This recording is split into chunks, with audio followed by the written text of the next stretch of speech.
My name is Ronald.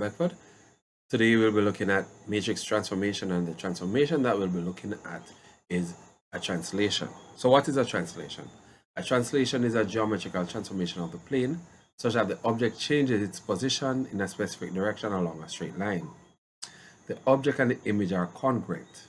What are congruent objects? Congruent objects are identical. That is, the image and the object has the same properties.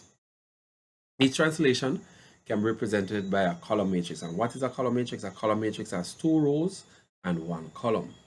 Now the x represents the horizon. So the translation t is equal to xy, where the x represents the horizontal shift and y represents the vertical rise or fall.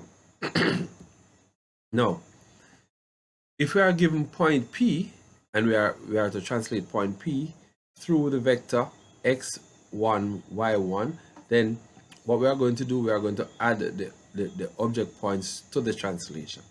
So therefore, the image is going to be equal to the object plus the translation. Okay?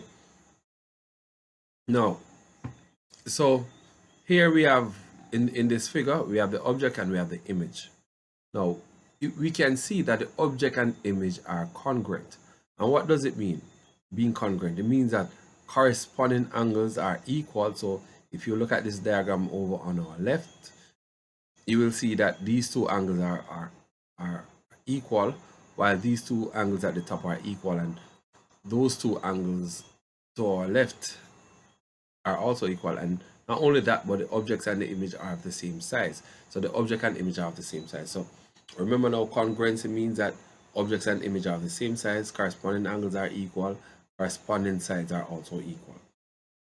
Now, so if we look at this object and image over here on our right, we will see that point B has moved horizontally. It has also moved vertically. So if we look horizontally, B has moved 1, 2, 0, 1, 2, while vertically it has moved 0, 1, 2, 3.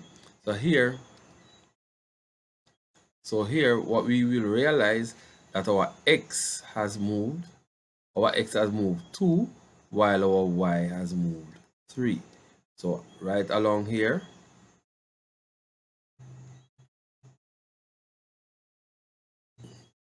okay, and that's how. Now if we look at point A, then A would have moved through the same number of through the same vector. So we have A horizontally it has moved 0, 1, 2 places. So again, x is equal to 2, and y is 0, 1, 2, 3. So y is equal to 3. And if we look at C is 0, 1, 2 on the x, and on the y 0, 1, 2, 3 on the y. So what we have realized that all points have moved through the same vector. So we could say the translation vector here is 2 on the x, 3 on the y. Okay?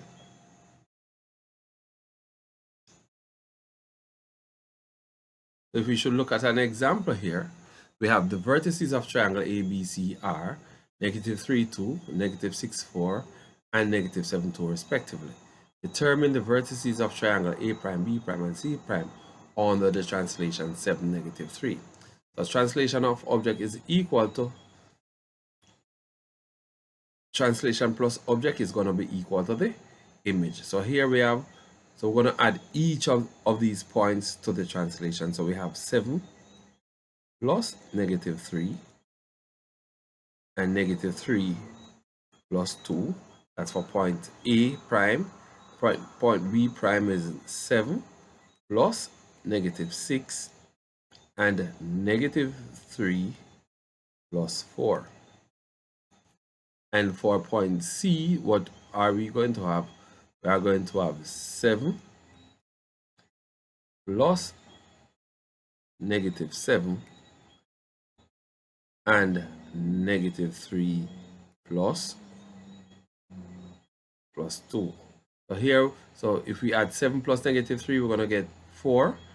So point A prime is 4, -1, -1 plus -7 plus 6 will give us 1.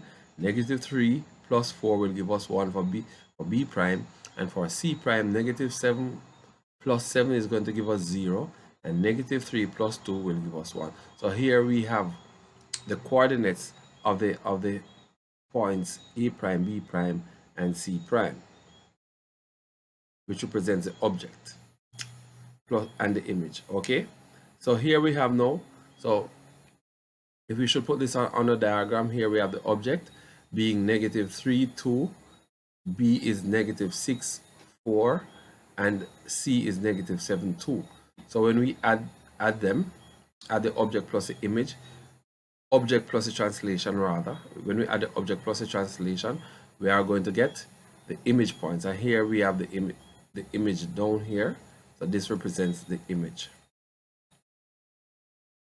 And so A was 4, -1. So 4 on the x, -1 on the y. B was +1 on the x, +1 on the y. And C was 0 on the x, -1 on the y. And so here, so we realize that the object is merely a push or a slide into a new position. So a translation can be, we can say of a translation that a translation is sliding the object into a new position. And again, all the points will have to go through the same vector.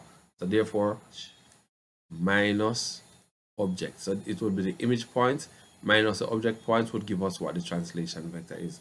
So basically, then for us to be able to manipulate this, we just need to practice. And remember again, please continue to watch these videos, share them, like them, and comment so that we can bring you new material that will help you in your CXC exams. Thank you.